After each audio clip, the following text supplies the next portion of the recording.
আমি এখন আছি মল চত্বরে। আমি মেনলি মর্নিং ওয়াকে বের হয়েছিলাম। তো আমার মনে হচ্ছিল যে কিছু কিছু কথা শেয়ার করা উচিত।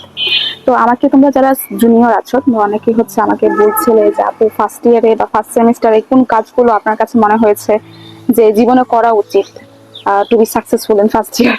তো আমার মনে হলো যে একজন একজন করে মানে রিপ্লাই না দিই আমি যদি হচ্ছে একটা ভিডিও করি, তো এটা হচ্ছে বেশি ইফেক্টিভ হবে, যার কারণে হচ্ছে ভিডিওটা করা।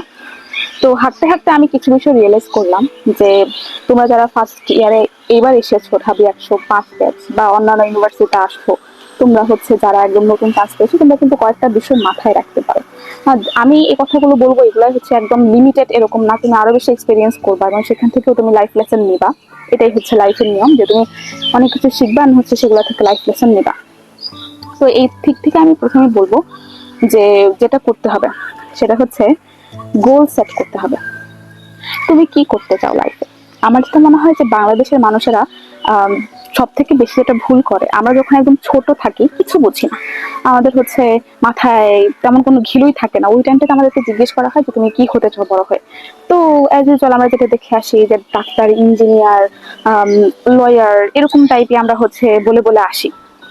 কিন্তু আমার যেটা মনে হয় যে একটা স্টুডেন্টকে বা একটা মানুষকে গোল সম্পর্কে জিজ্ঞেস করার পারফেক্ট মোমেন্ট হচ্ছে যখন সে ইউনিভার্সিটি লাইফটাতে আসে। বিকজ এই লাইফটাই হচ্ছে তার পুরা লাইফটাকে শেপ করে।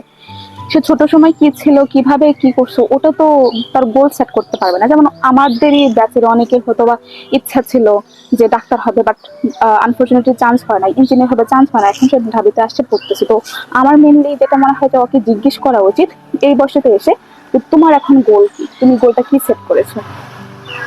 তো আমি বলবো যে গোল সেট করো, এটা হচ্ছে একদম পারফেক্ট টাইম। এই টাইমটা তো গোল সেট করো এবং ওভাবেই হচ্ছে তোমার লাইফটাকে শেপ করো। এন্ড সেকেন্ড যেটা বলবো সেটা হচ্ছে যে হ্যাবিট নিয়ে কথা বলবো। আমরা অনেকেই আছি ভার্সিটি গুলোতে চান্স পাই অনেক দূর দূর জায়গা থেকে, আমরা কক্সবাজার থেকে আসতেছি, পঞ্চগড় থেকে আসতেছি, অনেক গ্রাম থেকে আমরা আসতেছি। তো আমরা প্রথম প্রথম ঢাবিতে এসে বা হচ্ছে ধরো তুমি অন্য কোনো ইউনিভার্সিটিতে চান্স পাচ্ছ, সেখানে গিয়ে আমাদের মধ্যে প্রথম যে বিষয়টা কাজ করে সেটা হচ্ছে যে ধর আমি ঢাকার একটা এক্সাম্পল দিই, যে আমি ঢাকায় আসছি, ঢাকার মানুষরা তো হচ্ছে অনেক রাত করে ঘুমায়, অনেক দেরি করে ঘুম থেকে উঠে, তো আমার এটাই করতে হবে। তোমার যেটা আর্লি রাইজার স্বভাব ছিল, তুমি আর্লি রাইজ করতে সকাল সকাল উঠতে, তুমি সেটাকে ইভেন্চুয়ালি হচ্ছে লুজ করে ফেলো। তো আমি যেটা বলবো যে এটা করা যাবে না। তোমার যেই হ্যাবিট গুলো অলরেডি অনেক ভালো সেগুলোকে তুমি কখনোই বাদ দিবা না, সেটা হচ্ছে তোমার এনভায়রনমেন্ট কোনোভাবেই চেঞ্জ করতে পারবে না। তো এই রকমের হ্যাবিট গুলা যেগুলো হচ্ছে প্রোডাক্টিভ প্লাস হচ্ছে অনেক বেশি ভালো, ওগুলাকে আমি বলবো রাখবা। অ্যান্ড ওগুলোকে আরো বেশি হচ্ছে কিভাবে ইনক্রিজ করা যায় ওই দিকে হচ্ছে তোমরা নজর দিবা। অ্যান্ড থার্ড যে বিষয় নিয়ে কথা বলবো সেটা হচ্ছে কোনো রং পার্সনের সাথে লাইফটাকে জড়াবা না। আমরা অনেকেই যেটা করি যে যেহেতু আমরা এই টাইমটাতে ফ্যামিলি থেকে দূরে চলে আসি, আমাদের সবার বাসায় তো আর ইউনিভার্সিটি, যে ইউনিভার্সিটি চান্স হয় সেখানেই থাকে না, তো আমরা হচ্ছে দূরে চলে আসি, আমাদের মধ্যে অনেক বেশি ফ্রিডম চলে আসে। তো ওই যে এই ফ্রিডমটা চলে আসে, আমরা কি করি ওই ফ্রিডমের টাইমটাকে আমরা কাজে লাগাই, অন্য দিক দিকে কাজে লাগাই, যে আমাকে বাবা মা দেখছে না, আমাকে কোনো আত্মীয় স্বজন দেখছে না, যা ইচ্ছা করতে পারি করে ফেলি না।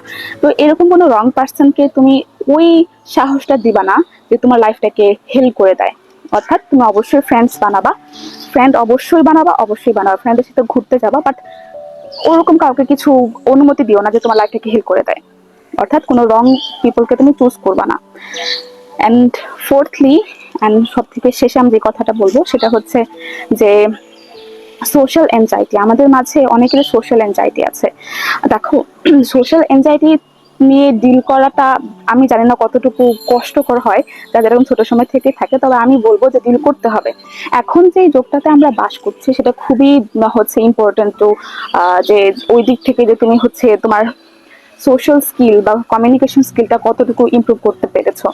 তো আমি বলবো যে কমিউনিকেশন স্কিলটা যদি তুমি ভালোভাবে ডেভেলপ না করতে পারো তাহলে কিন্তু এই সোশ্যাল এনজাইটি তোমার সবসময় থেকে যাবে, এবং সোশ্যাল এনজাইটির কারণে তুমি কিন্তু তোমার যে বলো প্রফেশনাল লাইফে যাবা, সেই লাইফে কিন্তু ভালো করতে পারবা না। কারণ বাংলাদেশ র্যাপিডলি চেঞ্জ হচ্ছে, শুধু বাংলাদেশ না, তুমি ধরো পড়াশোনা করতেছো, তুমি দেশের জন্য করতে চাচ্ছ, ইভেন আমি তোমাকে যেটা বলবো তুমি ইন্টারন্যাশনালি দেশের জন্য কিছু করো, তো ওই দিক থেকে তোমার যদি কমিউনিকেশন স্কিল ভালো না থাকে, তোমার যদি সোশ্যাল এনজাইটি থাকে, তুমি যদি একজনের সাথে কথা বলতে না পারো, তাহলে কিন্তু এটা কোনোভাবেই হচ্ছে তোমার স্বপ্নের সলিউশন হলো না। তোমাকে ড্রিম দেখতে হবে বেশি করে, তোমাকে অনেক বড় বড় ড্রিম দেখতে হবে। তো অবশ্যই সেই ড্রিমগুলোকে হচ্ছে পূরণ করার জন্য হলো তোমাকে সোশ্যাল এনজাইটি কাটাতে হবে। তো এই তো আমি যে 4টা বিষয় নিয়ে কথা বললাম, গোল সেট করা, ভালো হ্যাবিট গুলাকে ভালো রাখা, প্লাস ওগুলোকে আরো ইনক্রিজ করা, তারপর হচ্ছে রং পার্সন চুজ না করা, অ্যান্ড ফোর্থ হচ্ছে সোশ্যাল এনজাইটি কাটিয়ে তোলা।